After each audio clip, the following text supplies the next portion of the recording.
One planning board meeting. Would everybody join me in the Pledge of Allegiance, please? I pledge allegiance to the flag of the United States of America and to the republic for which it stands, one nation, under God, indivisible, with liberty and justice for all.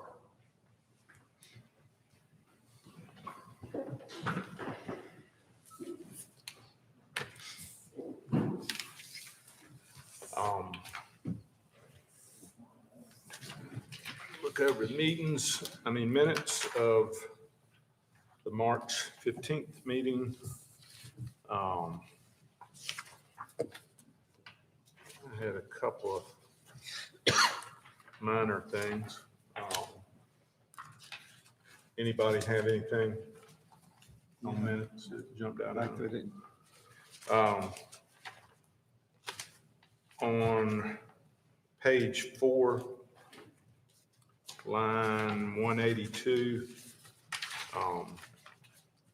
it had me as the planning director under townhouses.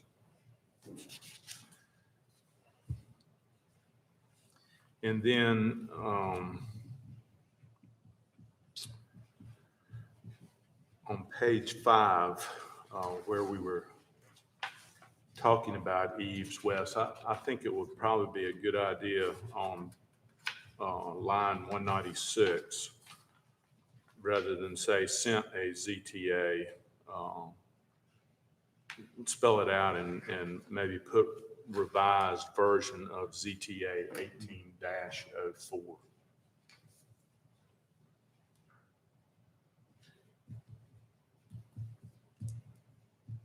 A revised version of ZTA-1804. Yeah. Mm-hmm. Yes, sir. And then maybe just for clarification, it's picking at it a little bit, but on line 201, Planning Board Chair Ward stated, rather than they, put that eaves were not in the language the town council passed. Yes, sir. And then I almost think we need to strike on line 198 where it says eaves were not in consideration. Mm-hmm. That might be misleading and redundant. So I would say if you could strike that sentence, that might make more sense. Okay. Anybody else have anything? Could I get a motion to approve the minutes as corrected? I'll make a motion to approve the minutes as corrected. Thank you. Get a vote on that as well. Yeah, always forget. All in favor of those changes to the minutes? Aye. Now, could I get a motion to approve today's agenda? I'll second it. Tony, and we'll vote on that. All in favor of approval of today's agenda? Aye. Aye. Not sure how that got reversed. It should have been the first thing. I'm not sure what happened there, but next time. I'm just following the agenda. Yes, sir. I just noticed it a minute ago. Public comment. You guys, Anyone? come on, man.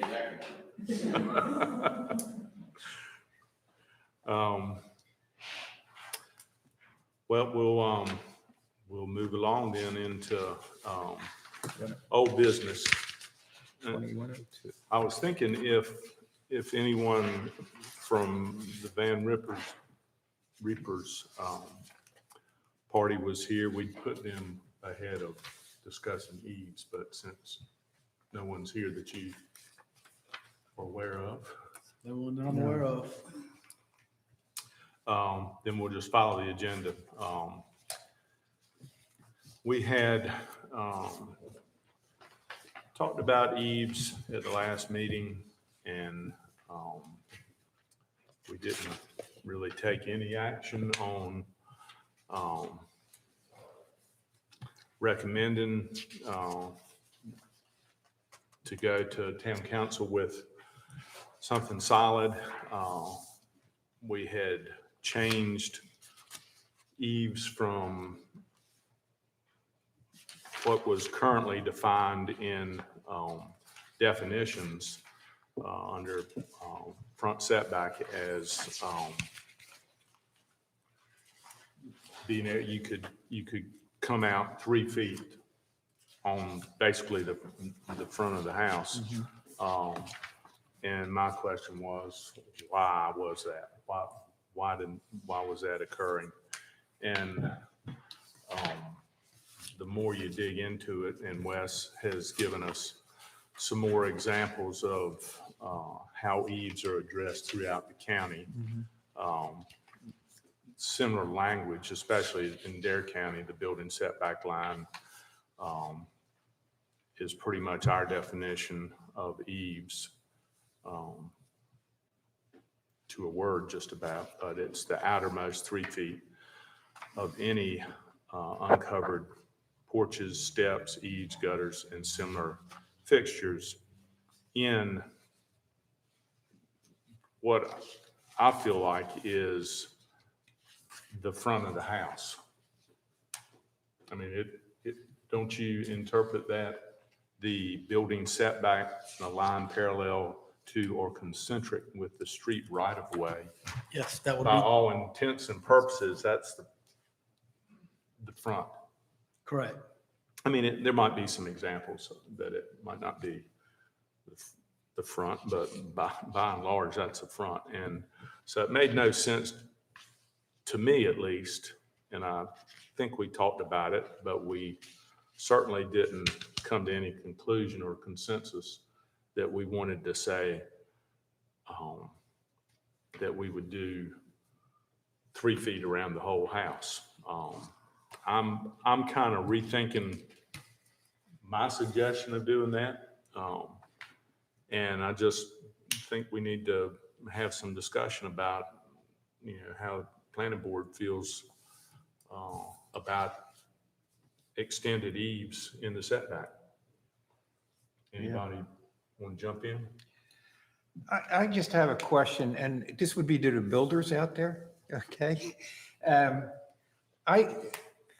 not a builder, and I'm ignorant about eaves, okay? I freely admit it. So before I came, this week I tried to do some research on eaves. And what I found, which kind of surprised me, many states and counties that are located in hurricane areas have a maximum eave of 20 inches. Now, maybe for wind, that was my uneducated guess. And we're talking about 3 feet here, and I'm not opposed to 3 feet. I just want to know, with this 20 inches, is that, as far as hurricane protection, a more feasible way to go than the 3 feet? Well, there's probably two schools of thought to that. Your typical house is probably 16 to 18 inches. Mm-hmm. You can go as much as 24. Whatever it is, it's all engineered. The uplift on Right. that is all engineered. So if you're going out 3 feet, it all has to be engineered. So we have the same condition out in the mountains, because coming up on that side of the mountain, you get even stronger winds than we do in a lot of cases. So it's all engineered, designed to be able to carry that load, that force on it. If you cut it all the way back, of course, there's no uplift, it's just going to shoot up. The problem that we run into is the less overhang you have, the more rot you're going to have in your house, because the water is just going to come off the roof, flow right back against it immediately, and then basically rain right down that wall and come into every crack corner, window, door, anywhere it can come, it's going to come in there. And even with, 16, 18 inches, and you can go down on a 3-story house on the lower side and you've got wood rot everywhere. So the wider the overhang, it would actually be a little bit more beneficial to you for the longevity of the house. Now, I think some of what we've probably talked about, I don't know at the last meeting, but it's probably more the flat top homes that we start to see come up. Which everybody loved the flat tops, now we're just putting 2 or 3 stories up, so. I don't know where that falls in the kind of discussion. You just Yeah. mentioned 3 foot all the way around, but, I've got a couple of ideas on my own about that, but, as to what makes the most sense and where to do it. But that's really. Okay, I was surprised that so many of the states and counties around, on the East Coast, it's mostly on the East Coast. 20 inches was what the maximum was. And then I was reading the 3 feet and you clarify, I figured it was engineering, but I didn't think about the short. Some of those too, they're probably on narrower lots, so there might be a 6 or 8 foot side yard separation, something like that. So, Yeah. That could be a lot of it. It could be a prescriptive code too, like if you read the building code, you can't have a curb span where you're within 3.5 feet. Yeah, we all have 14-foot spans throughout cars, because the engineer has designed it to meet the design load standards required. So they have a prescriptive standard, then the structural engineer can supersede. Well, Okay. Thank you. What Mark is saying is that basically the bigger overhangs, and if you look at some of the examples that Wes sent us of existing structures with eaves 3 to 4 feet, there are some in there that are 4 feet, but they're engineered. They're definitely engineered with an engineer stamp to Yeah, withstand the force of nature from wind. I understand what Mark's saying as far as saving your building with a bigger overhang, but plenty of houses out there that aren't rotted up that have 16 to 18 inch overhangs, a bunch. I mean, it's an argument if you were really pushing hard to get a 4-foot overhang in our zoning ordinance, but I don't ascribe to saving a building with a 4-foot overhang. I mean, for me, it's aesthetics. It's not. I'm not suggesting. Yeah. Do that. And then I also, want to note that, Matt Neal's house is the first one on the list here. And I love Matt's house. I think it looks great. And I appreciate the style, and 3-foot overhang suits it. But we're not picking on you, Matt. It was just an example. But First one. yeah, you're on the first one. Stars around it, arrows, I don't know why. Okay. But anyway, the concern I have is the last 2 on the list. There's 3. Yes, 155 Ocean Boulevard and 155A, and then the ones on the existing one that's on Porpoise Run, and there's going to be another one right next to it that's going to have, I think, the same overhang. I didn't look into that one. Well, This list, there are others that aren't on this list. These are just ones that came. I don't know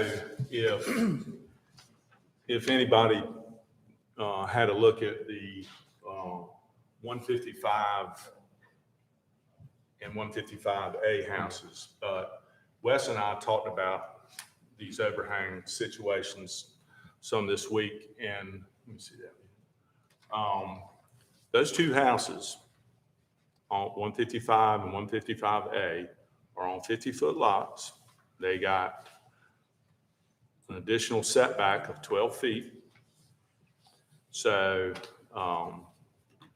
rather than adhering to the 15, they're at at 12. So they got 26-foot wide house with 4-foot overhangs, 4 feet. So instead of having basically you've got 24 feet from corner to corner when those houses are side by side. And then 4 foot of overhang coming in on both sides takes away another 8 feet. So there's 16 feet in between those two houses. And aesthetically, they look like they're getting a lot closer than they need to be. And they're maxed out at 4 feet. And, they took a small little house and made it look much bigger with the overhang, but they're side by side, 4-foot overhangs. And they could do it, no penalty. Right. To be in the setback. So I'm having a little bit of problem with that. Because it's, your house is coming over to somebody else's lot. And that's excess there that I don't know of another situation in Southern Shores at the moment that would be that. But I got a feeling, when you go over to 22 Porpoise Run, that house is newly completed. I've got a feeling that the one right next to it is going to be very similar. I don't know. You could tell us. I haven't looked into that one. Whether- I didn't go back and pull the file. I don't Yeah. recall. I This- don't recall.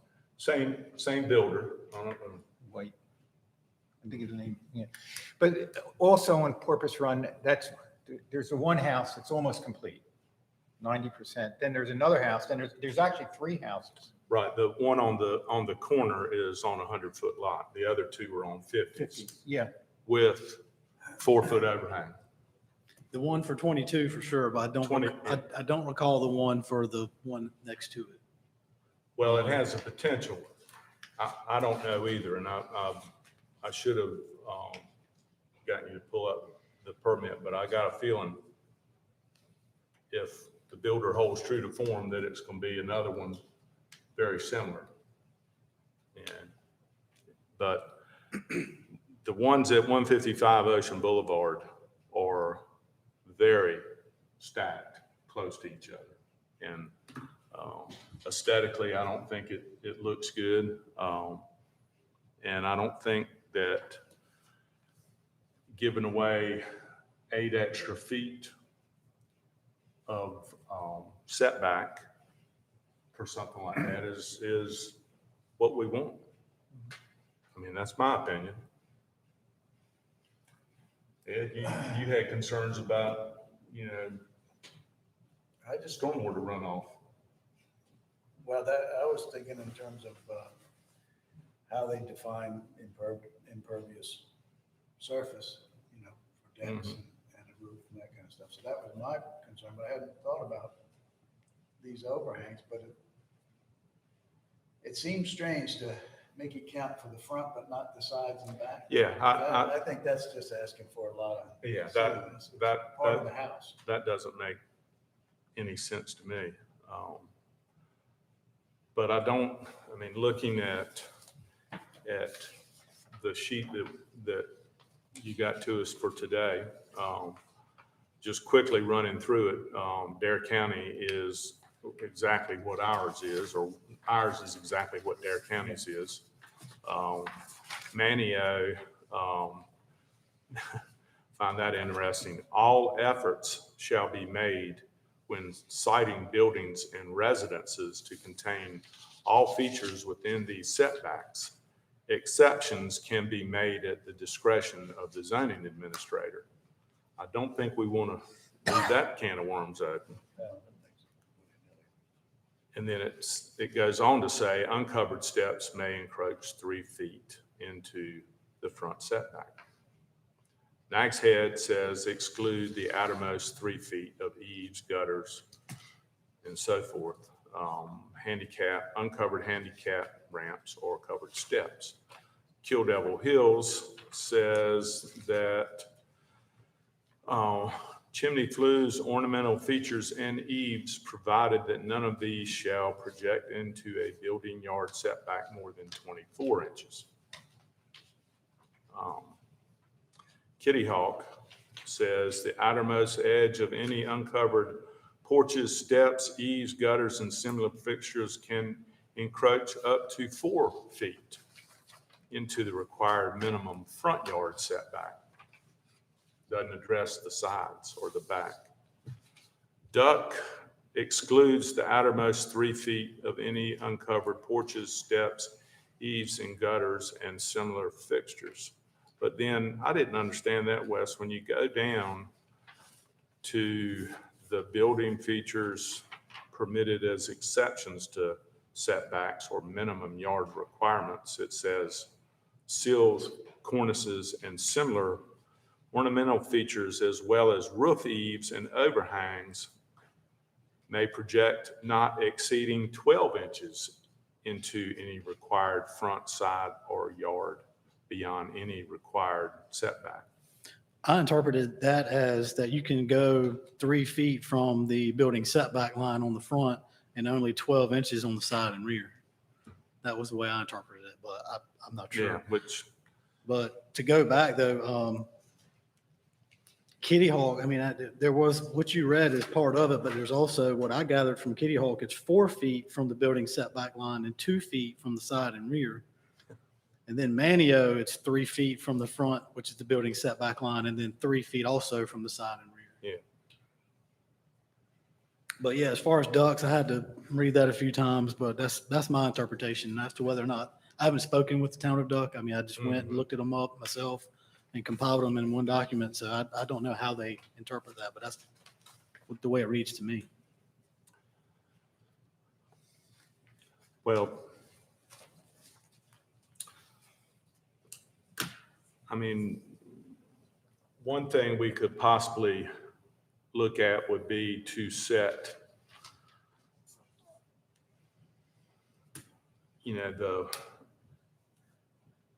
an overhang that, say, if it was 24 inches, and any 24 inches was not taken into account from corner to corner on what the surveyor shoots on the as-built survey. Then anything beyond 24 inches, you got to pull the corner of the house in if you want to have a deeper overhang to keep that eave from projecting over to someone else's way. I mean, that's one thing we could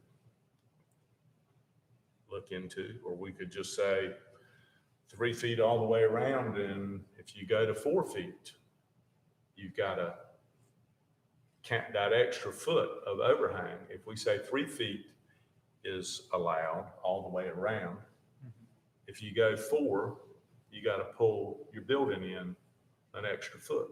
You can't go into the setback more than 3 feet or 2 feet or 12 inches or whatever our pleasure is. I don't know.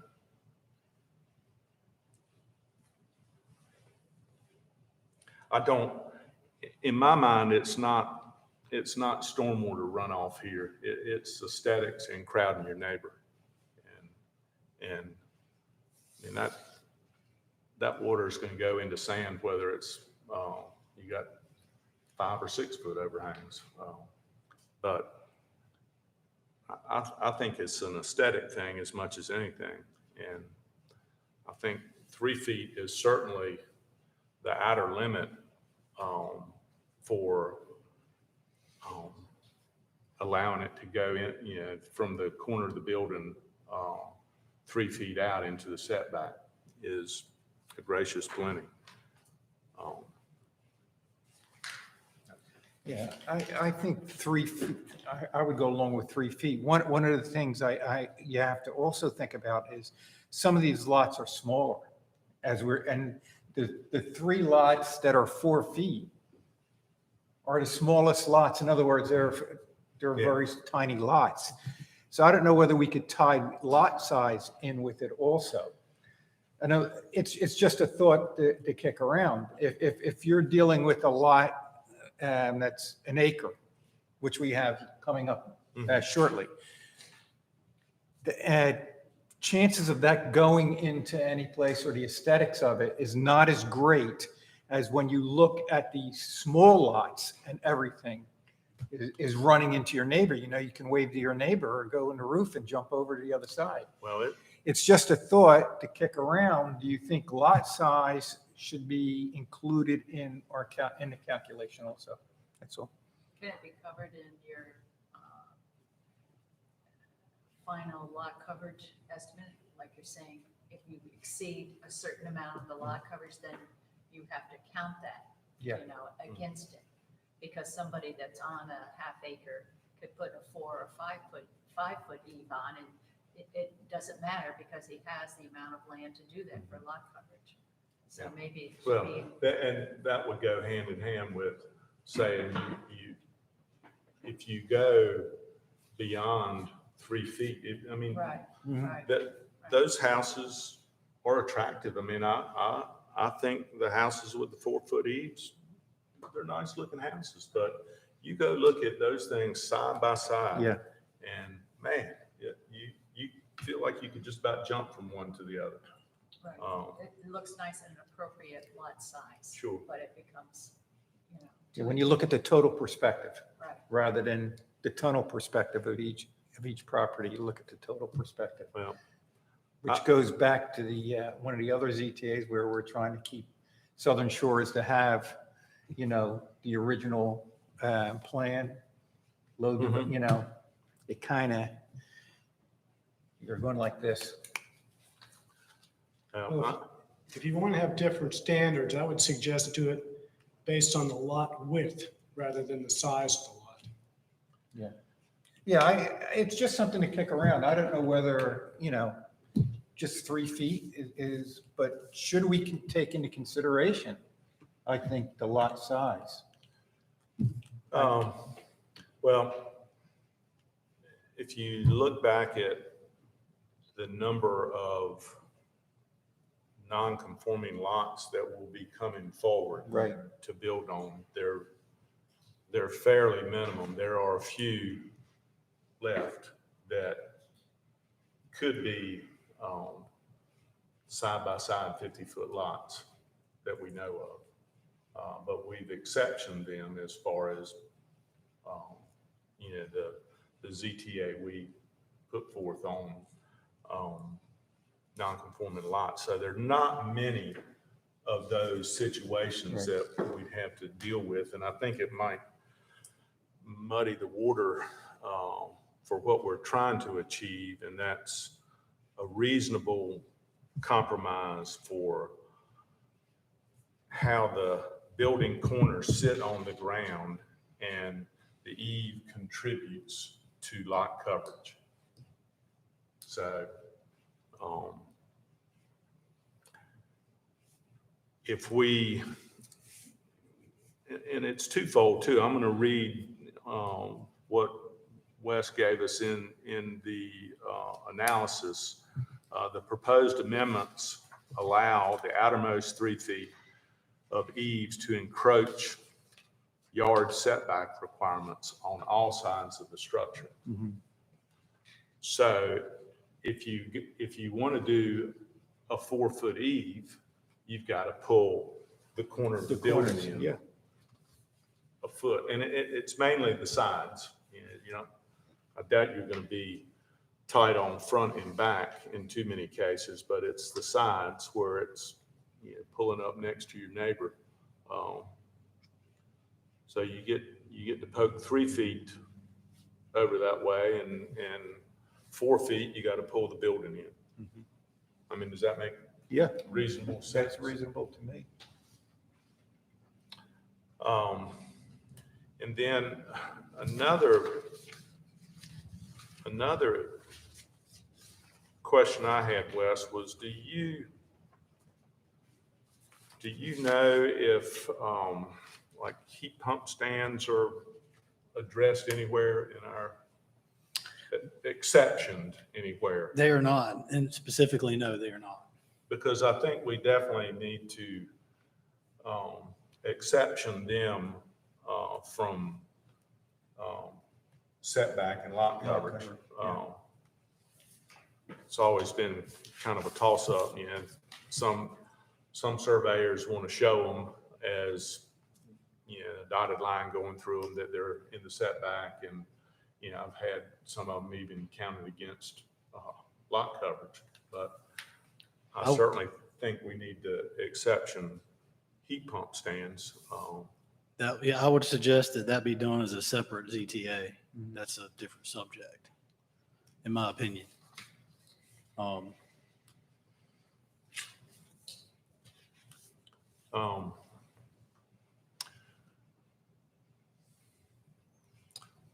So how do we handle this ZTA rolled into health? You would just say, right now, tonight, Facilities. you are only addressing part one of ZTA 2102. Part two addresses temporary healthcare structures, which we are waiting on most likely what will be a revised ZTA from the town attorney on that issue. So what, if any, whatever action you want to take tonight on the eaves, you would just be specifying that the action is being taken with only the language proposed in part two of ZTA-2102. Okay. Excuse me, part one. Well, I would entertain a motion to allow the outermost 3 feet, pretty much the way it was written in the Wes's analysis here. The proposed amendments allow the outermost 3 feet of eaves to encroach yard setback requirements on all sides of a structure. Yeah. So I would entertain a motion to move forward with that. I'll make a motion to move forward with what you, about 3 feet on all sides. There it is here. Yeah. Yeah. The proposed amendment allow the outermost 3 feet of eaves to encroach the yard setback requirements on all sides of the structure. Part, as established in part one of ZTA-2102. Yes, as established in part Yes. one. So you would be deleting the word eaves from building setback line, and then you would put the outermost 3 feet of eaves in the definition of yard where it excludes.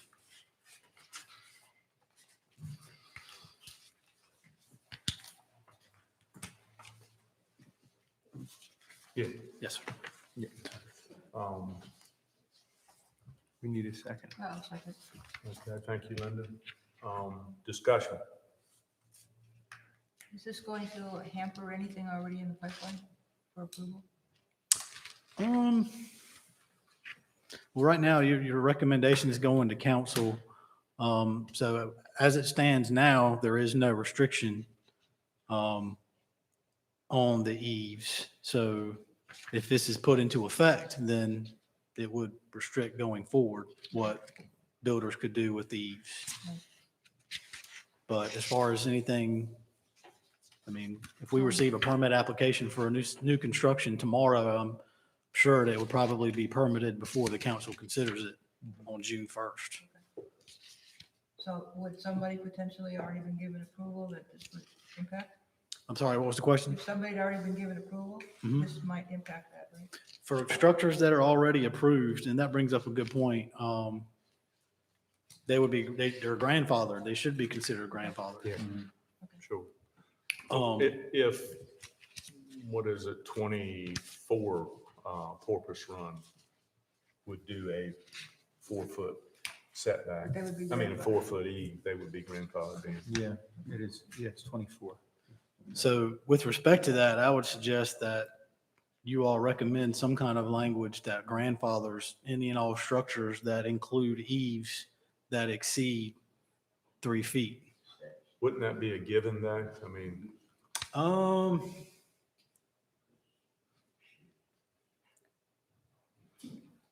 mean, obviously, we're not putting it retroactive, moving forward in time. I would certainly think that,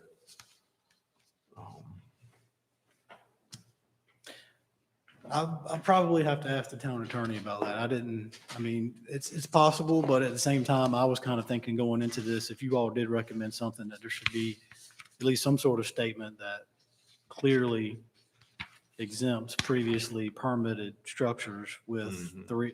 3 foot or eaves with greater than 3 feet.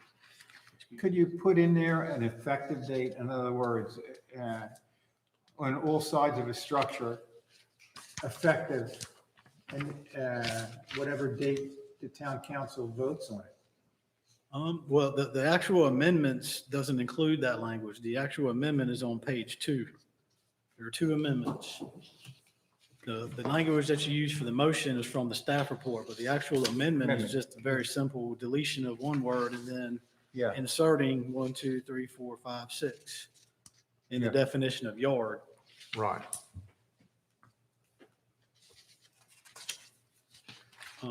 And, I mean, basically, the motion in the second is to approve that whole language, striking eaves off Correct. of I mean- building setback line. Yeah, deleting eve from building setback line and putting the outermost 3 feet of eaves in the definition of yard. Right. But to what you're saying, maybe a simple, quick recommendation would be just to put maybe after that statement, the outermost 3 feet of eaves, parentheses, as of the effective date of this amendment. Yeah. And that way you grandfather everything in. Right.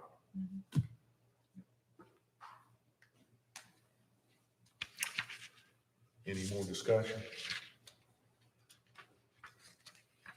So just as a procedural thing, I apologize, amend your motion to include the Yes. date of adoption Yes. as of the date of adoption. Yes. I'm amending my motion to include as of the date of the Adoption. adoption. Yeah. Linda, okay, Linda seconds. Wes, Thank you. any further discussion? Then I'll call for a vote on that motion. All in favor, say aye. Aye. Opposed? Right. Well, as Wes suggested, the part 2 about temporary healthcare structures, town attorney was trying to get some legal requirements that we would need to discuss this further. So we'll table that until we are able to get those recommendations from the town attorney. So if that's okay with you, Wes. Yes, we'll table that until it's ready. Okay. All right.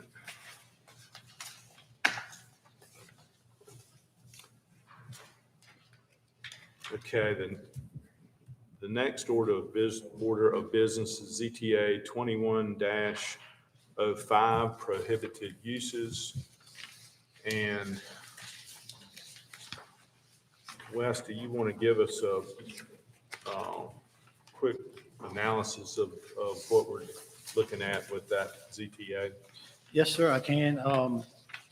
The new business item A, the preliminary subdivision plat came before this. Did you want to did you want to put that off or? Say that again. The preliminary subdivision plat consideration came before this on the agenda. I didn't know. Oh, if you I'm want- sorry. I didn't know if you wanted to. if you- Oh, yeah, duh. Sorry, yeah, we'll do that. My bad. Sorry about that.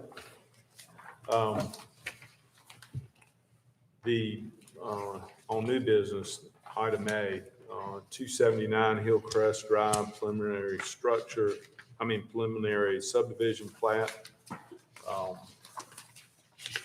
We have the plat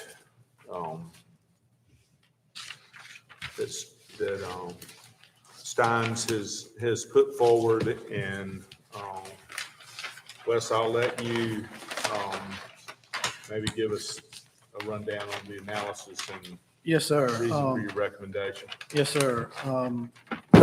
This is a preliminary plat subdivision review for 279 Hillcrest Drive. Property zoned RS1, single family residential. Its land use established in the land use plan is residential. The surrounding land use and zoning is the same, residential RS1, single family. Currently, the physical characteristics are that it is one lot and is considered developed with a house and some accessory structures. The applicable regulations from the town code are chapter 30, all articles, article 3 from the zoning ordinance, article 4, and article 7.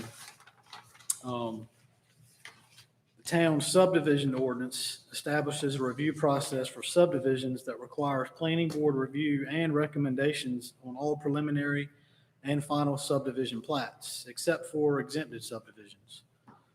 The applicant is requesting to subdivide the lot located at 279 Hillcrest Drive into 2 new lots.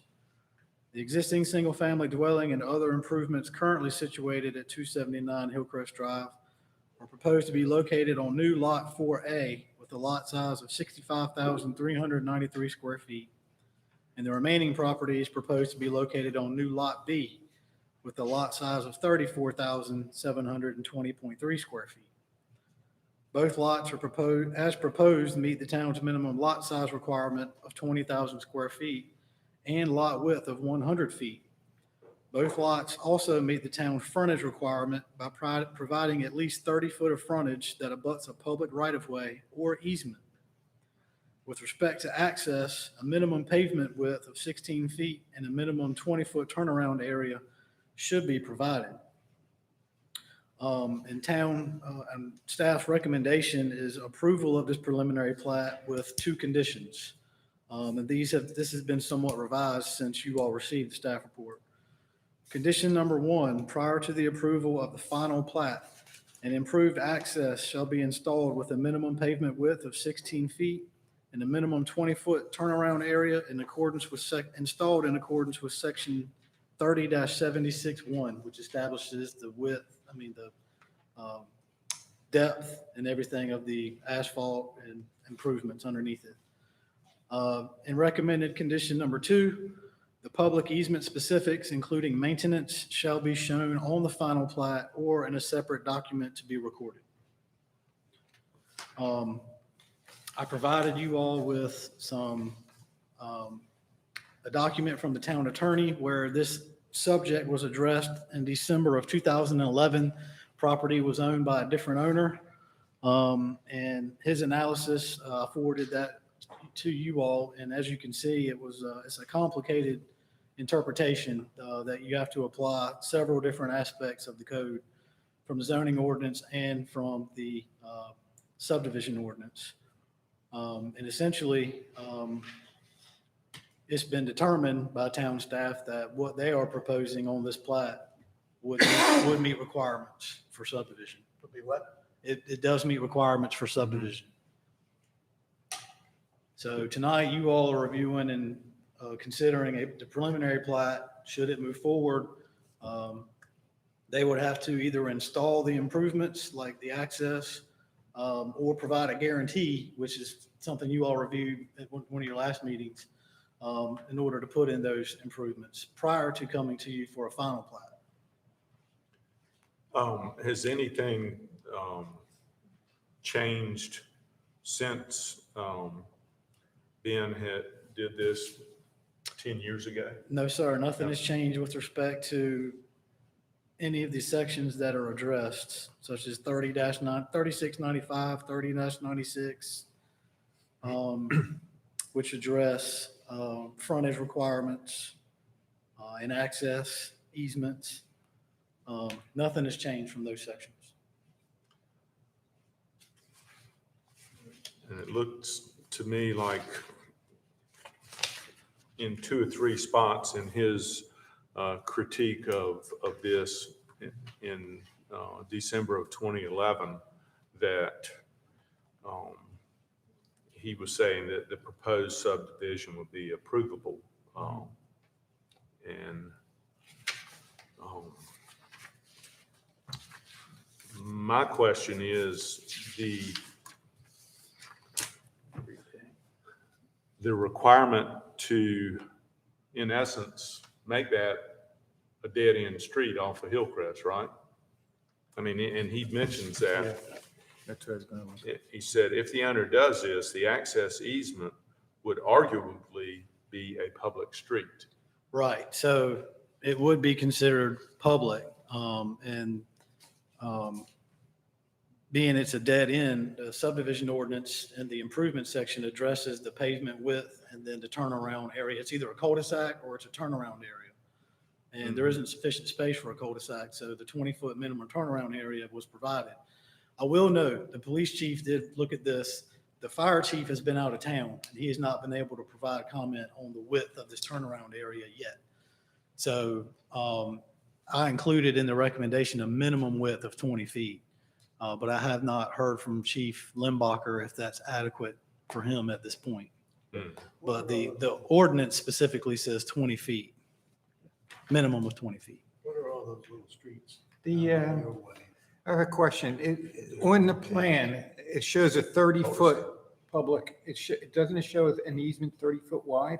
It does, yes, sir. And that's where it would come in as a street They were- because of that. And then my question kind of folds into that. Who is then responsible for the upkeep since it is a street? That's, well, if it's considered a public easement, and then it would essentially become responsibility of the town. The town. And the condition recommended, the public easement specifics, including maintenance, shall be shown on the final plat or in a separate document to be recorded. So that maintenance would fall to the town. And would the town, would that become a new street name? I noticed is, would that suddenly become a new street? It most likely for emergency services and for, mapping and mail. Yeah, I'm sure it would It would be. probably require a new address, Okay, a new name. a new name. Trash collection all the way down there? Well, If it's a public road there, It's a inside of the public road, trash, yeah. yeah. I mean, there are streets in Southern Shores where the trash truck goes in and backs out. So it's nothing new for them. But, You don't want to do that going no. forward. And there, I mean, you'll see in the analysis from the town attorney, there's some discussion Fire department where he has mentions that public versus private easement. Yeah. But it's my understanding that it should be a public easement so that you can satisfy the lot width requirement, which is 25 feet from the property line. The minimum, the building setback line, 25 feet. At that point, at 25 feet, the lot has to be 100 feet wide, measured from easement or public right of way. Yeah. And it seems to me his language in the staff report and his analysis, seems to be leaning towards the public option. It's the way I interpret his message. So on the front end of building that road, is that Southern Shores? They would be, Funded. no, they would be responsible for installing it. And it would have to be done prior to final plat, or they provide a guarantee that it will be provided, a financial guarantee. But just the maintenance. The Once maintenance it's- going after it's installed, if it is public, then it would be considered a town street and subject to town maintenance. So if it's a public road, it has all the stipulations for requirements for traffic, right? It would have to be built to withstand like Standards, a right? moving truck. In Northern Virginia, we would have what they call pipe stems, where in order to access this dead lot in the back, they would put one road in. However, when the developer did it, he verified that you could not put a moving truck down that pipe stem. So then the furniture had to be carried from that one point. Yeah, so you're right, this would have to be done according to what county code requires, a Right. state road, and then they just turn it over for maintenance. So, I mean, they would have to provide, well, I guess the town would provide an estimate of what that would cost, right? They would be the ones responsible for Responsible for putting it in. We would just be responsible for maintenance. And as far as the width and everything, that's established in the subdivision ordinance as a cul-de-sac or dead-end street. And that's where it gives the specifics on how wide the pavement should be and how the turnaround should be. Would this would this be considered a flag lot? No, because the flag pole portion is not a part of this property. It would be the easement, which is on another piece of property. So it is not a flag lot. And that's that's why the easement is shown and why it's done this way, because essentially our zoning ordinance and subdivision ordinance don't allow flag lots any longer. So this, by the wording allowing frontage on a right of way or easement kind of is a loophole that opens the door for it. Wes, on, on the plat, on the north side of the property that butts up to the public access, you've got the easement, you've got the dotted line. That becomes the new property line, correct? No, sir, the property line stays the same. The easement is just a portion of the property. Okay. The so- boundaries do not change. The lot 4A would still have the same boundaries. And the easement just traverses and runs with the land. So that changes the lot coverage? They would, let's say, for example, once the asphalt gets put on that portion of the property, then yes, it does apply to their lot coverage. But being at 65,393 square feet, it should be okay. So where does the building setback line come in on lot 4A, up on the north end of the property line? I mean, say if they wanted to put a big addition going to the north, could they go right up to the pavement? Since No, they've sir, got, their front setback is still the same. from the front setback is taken from, The property line adjacent to Hillcrest. but you just said the easement, You're asking He's for looking four, at- you're asking 4B or 4A? 4A. For 4A where the house is now, Mm-hmm. nothing changes. Their front setback is still 25 feet from the property line adjacent to Hillcrest. And the side setback is But, Their side setback would remain the same as well, 15. 15, yeah. yeah, but with that easement already in place and improvements over it, it would limit them from, prohibit them from doing anything on it. so if they weren't doing that, if we were looking at the survey without the easement in it, what you're saying is the building setback line that's parallel to the property line is 15 feet off the property line. Is that right? Yes. It's not, I don't think, it's not measured from an easement. No, I'm just saying that their property line as it exists right now, and there's a white fence, and then they're showing the gate post. They don't show the fence, but they show the gate post on that drive through where the easement would be. But that solid black line is their property line right now. I mean, notwithstanding that we're looking at it with the easement drawn in. But if their survey didn't have that easement on it, that solid dark line is their property line. And if they wanted to build out to the north, if they wanted to do something else and go towards their property line right now, they could, the front setback is what? Right now, it's a side setback to their neighbor to the north, right? I pulled the plat up on the screen. Mm. The front setback for this property remains here, 25 feet from the right of way Right, the adjacent front. to I'm Evergreen. saying the side. The side setback, the way setbacks are measured is from the property line. It wouldn't be from the easement. Well, then it's 15 feet from the property line, right? Correct. That's, yes. So in essence, it's in the middle of the, Driveway. The easement, Driveway, the easement, yes, right? yes, The setback line yes, is what I'm saying. yes. So if they wanted to take that structure or build something else to the north, how close could they get to where that 15-foot setback is? Per the ordinance, the way it's worded now, they just have to meet the setback requirement. It doesn't say anything about how far, the distance from an easement. But if there's a 16-foot asphalt improvement there, they wouldn't be able to put anything on it.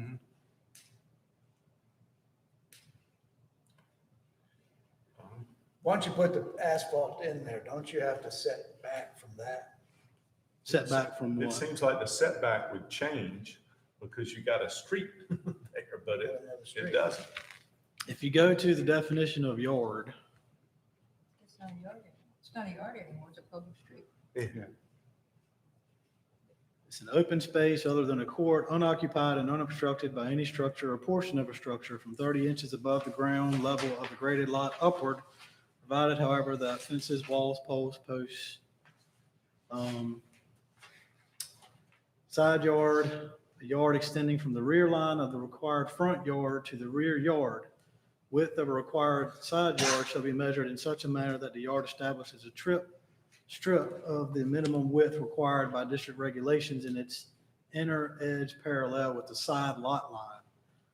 If you go to side lot line,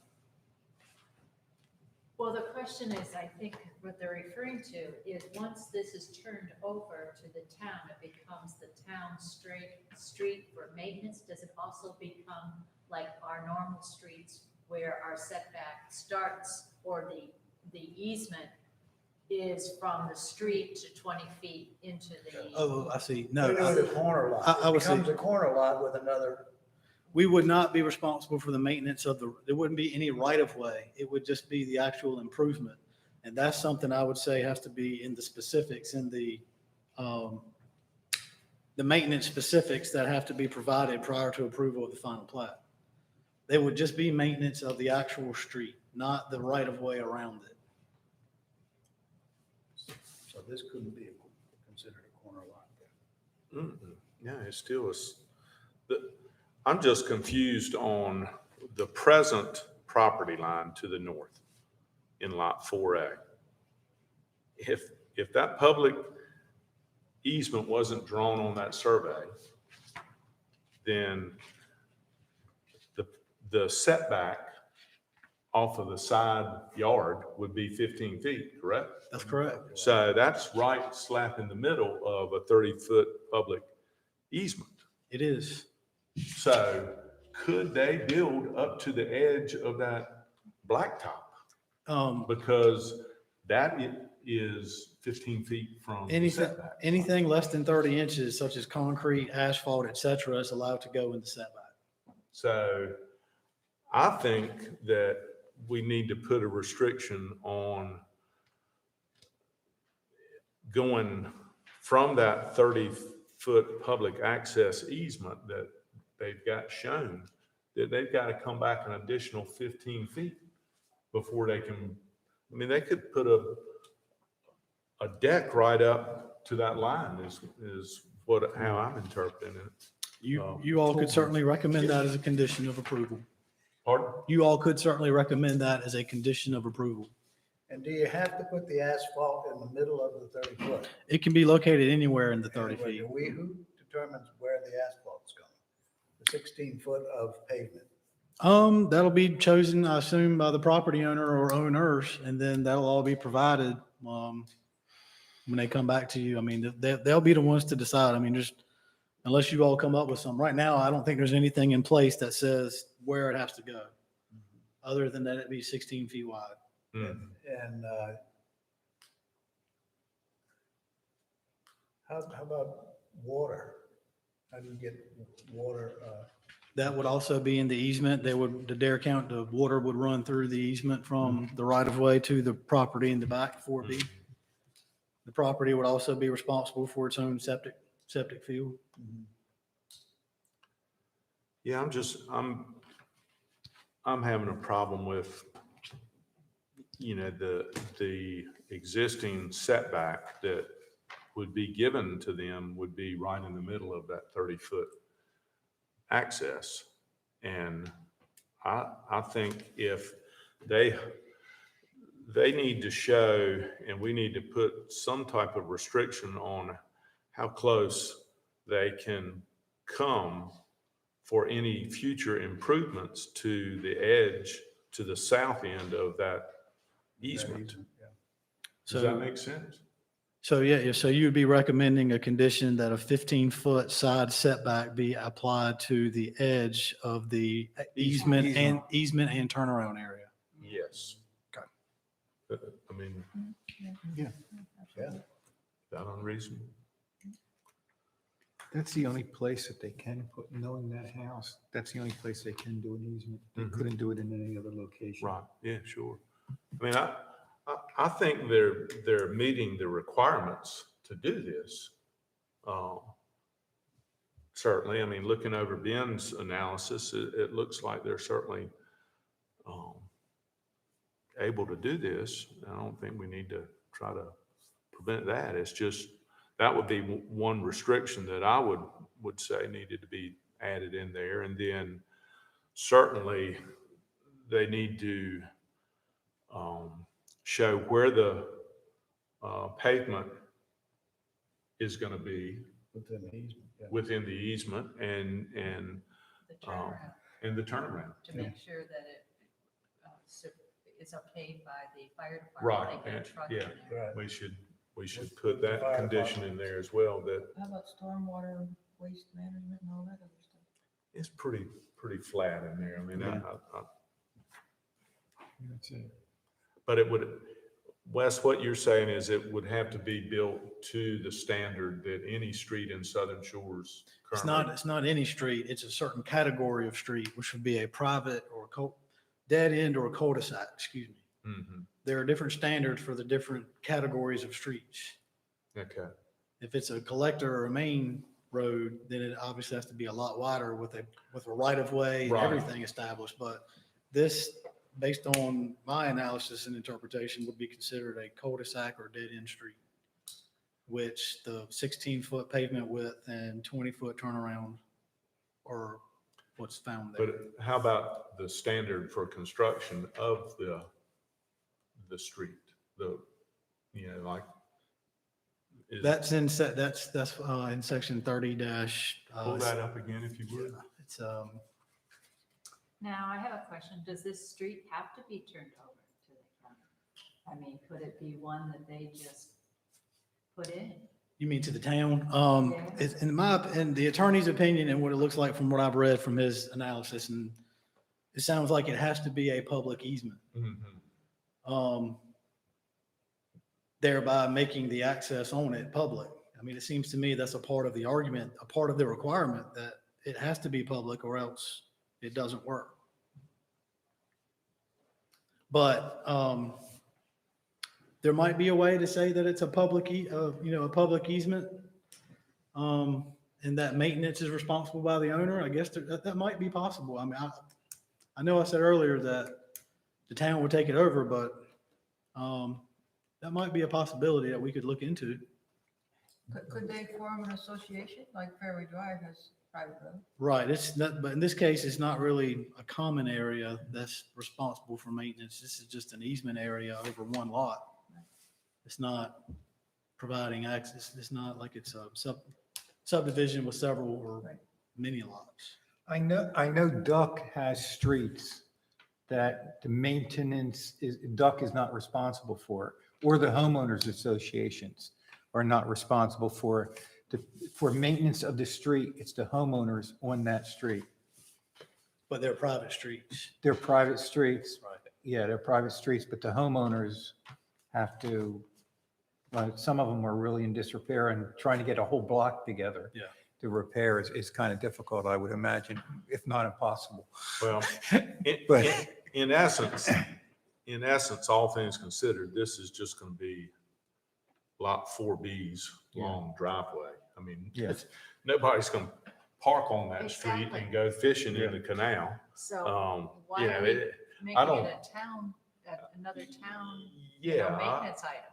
and I think if it started getting in disrepair, the owner of 4B would probably want to pay for it instead of Yeah. banging his car all up or her car. You all could if you all want to recommend, that the maintenance be private, you all can do that.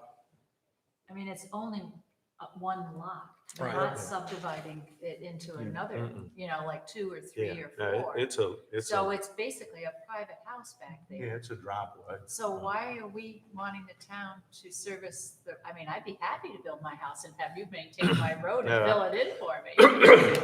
I think it's just their driveway and they're gonna pick up off of that 16-foot and take the drive back and open it up and I don't see where the town should be responsible. It needs to be built to the standard that you have shown us. For fire and safety. But as far as the maintenance of it, I would say we recommend that be the owner's responsibility. Well, if it's the owner's responsibility, aren't you gonna have them bonded or something for, I don't know, leave that you out. know, Well, like I said, so they have to either install the improvements before the final plat is approved, or they can put up a financial guarantee that they'll be installed. I'm talking about For and maintained. maintenance going forward. Somebody's gotta be responsible financially. That would be worked out in the easement documentation. That's either to be shown on the plat or in a separate document to be recorded. But the maintenance would be, if we agreed to say that the private party is paying for the maintenance, it would be lot 4B paying for it, not 4A, right? It depends. 'Cause I mean, it's- the two it's of them access. put I They- mean, together. how does that work? They both benefit. Yeah. 4A Right? benefits that 4B can go in, so it ought to be, Well- they can figure it out. Yeah, I think that would be a decision made by the developer in this case. There's an area over in Point Harbor. If you turn where that hot dog place, you go by the water and you go back down there and there's some homes. And it's just a rutted road and they all get together and they get their money and they patch it and they take care of it. And there's like 5 or 6 houses back there, or 8 or 9. Okay, so how many conditions have we put on this so far? Well, we've gotten rid of the town owning it. Yeah. Town own it, but it needs to be built to, fire department. Yeah, so there are the two in the staff report. The easement will remain public, but it's the maintenance of the street that would be privately Private, funded. And So pay- there's also the condition to add a 15-foot side setback along the easement and turnaround area. Yes. And now your maintenance, would fall to, I would say to maintenance of the, 4A and 4B, the Ma- entire, Both of them benefit. yeah. maintenance of the easement area. I mean, shall be the responsibility of, Homeowners of 4A and 4B. Mhm.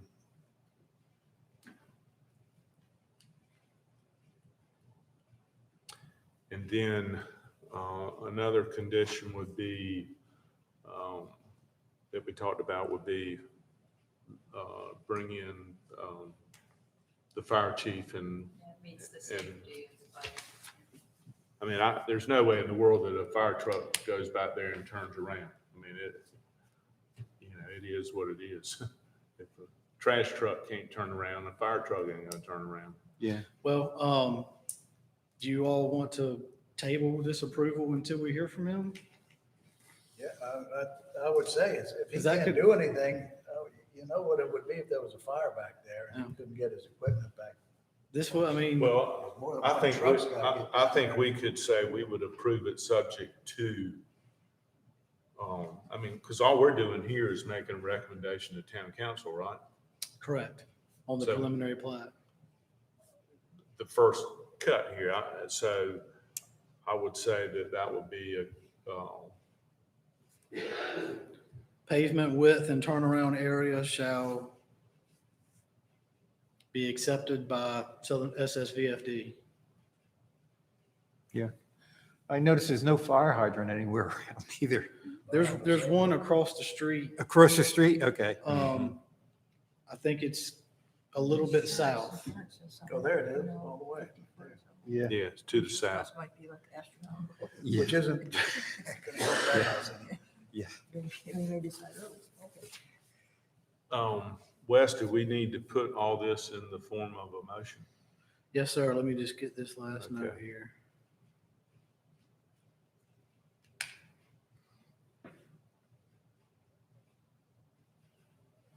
I'll go through the conditions and then you all can say motion to that effect. Okay, Condition 1, prior to approval of the final plat, an improved access shall be installed with a minimum pavement width of 16 feet and a minimum 20-foot turnaround area in accordance with section 30-76-1.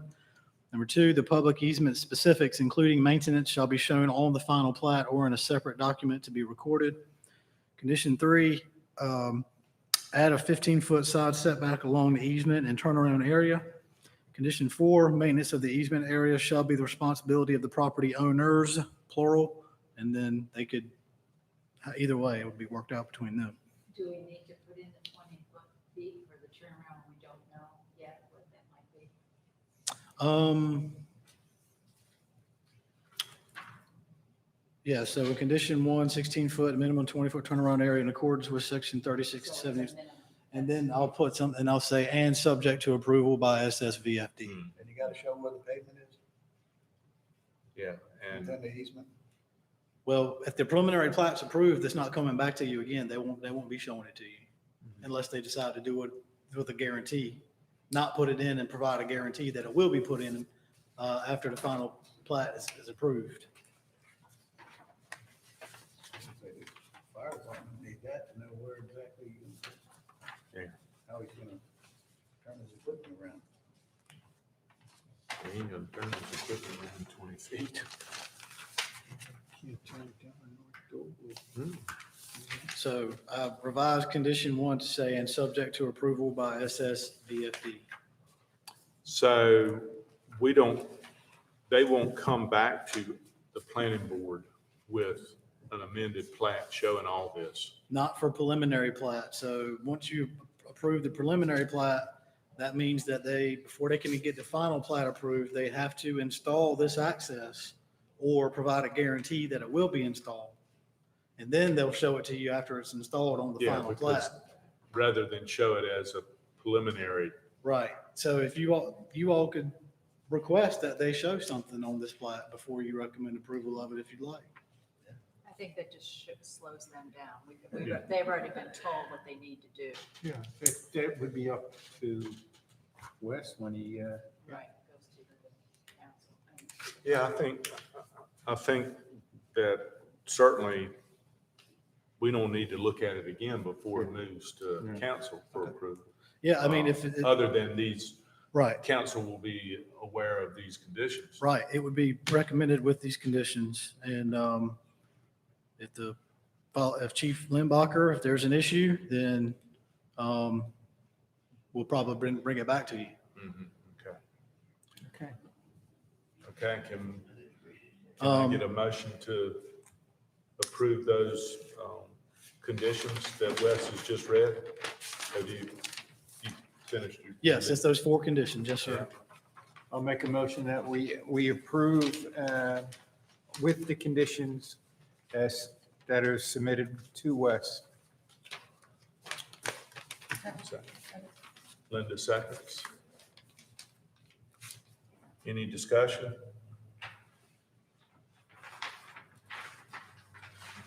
Unseen, I'll call for a vote. All in favor of Tony's motion, please say aye. Aye. Aye. Opposed? None? Okay.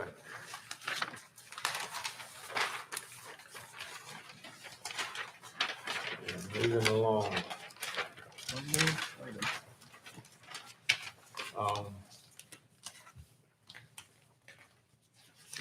Wes, can you give us a brief rundown on the ZTA 2102 and why we're looking at that tonight? Yes, sir, Mr. Chairman. This is an amendment to section 36-89. The planning board, at the April 19, 2021 planning board meeting, the board recommended approval of ZTA 2104 prohibited uses with amendments to town council. At the May 4th town council meeting, council unanimously adopted that. Following adoption, town staff noticed that in section 36-89 should be amended so that it reads that permitted, conditional, and prohibited uses can be found in Article 7 district regulations, and to remove that any use not specifically designated as a permitted or conditional use shall be deemed to be prohibited. So we're simply requesting, this is a house cleanup item, housekeeping item is what I was looking for. On page 2 of the ZTA, we would be adding the word prohibited and then striking out that last sentence in item B. Since we now have prohibited uses in our code, we need to put in there reference that there are prohibited uses and then take out that last sentence because that's no longer effective or that can no longer be applied now that we have prohibited uses.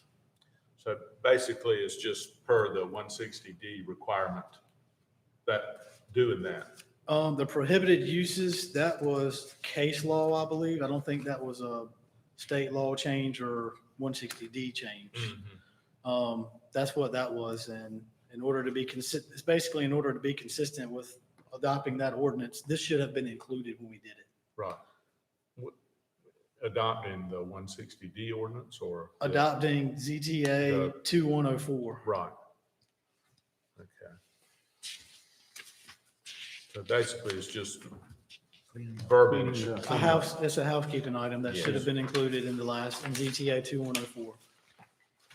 Makes perfect sense to me. Yep.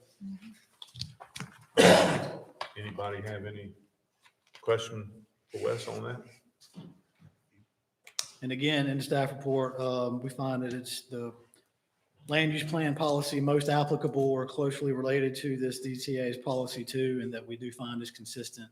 There's a statement of consistency and comprehensive plan reasonableness in the ZTA. All right. Well, I would entertain a motion to pass ZTA 2105 as written. Can I get that motion? I'll motion it. Thank you, Jan. Second. I'll second. Linda seconds. All right, any discussion on that one?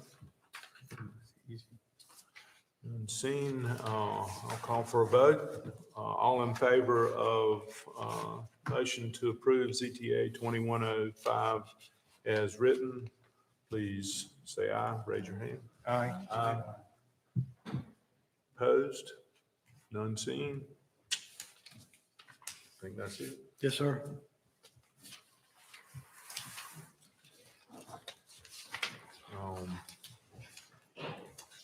Let's see.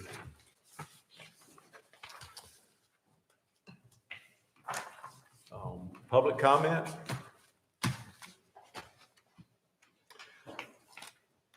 Planning board member comments. Jan, I'll start with you. You got anything? I'm here. I'm good. Nothing. Linda? John? All good. I don't have anything either. Wes, any announcements? Only that the next meeting will be held June 21st. We most likely will have that revised ZTA about temporary healthcare structures. That's the only thing that I know of as of right now that will most likely be on that agenda. Okay, so, Is it 5:30 on the 21st? yeah, 5:30. on the 21st, Wes? Yes, sir, unless you all say otherwise. And I know I won't be here, so if you just want to let your Okay. other member know. All right. I just have a question, quick one. Do we have any applications for another member? No, sir, we still have a vacant position on the board, alternate position number 2. And we've been including notices in our newsletter that goes Right. out every 2 weeks. We haven't received any applications, Okay. nor do we have any on file from previous submittals that are Okay. still interested. Very good. All right. Well, with that, I make a motion that we adjourn. yep, thank you. Second, I'll second. All in favor? Ah. Thanks, Tony. Good catch. I've been beating that thing down on the table. Not used to being in We charge. just let that happen. Start calling Tony Sue.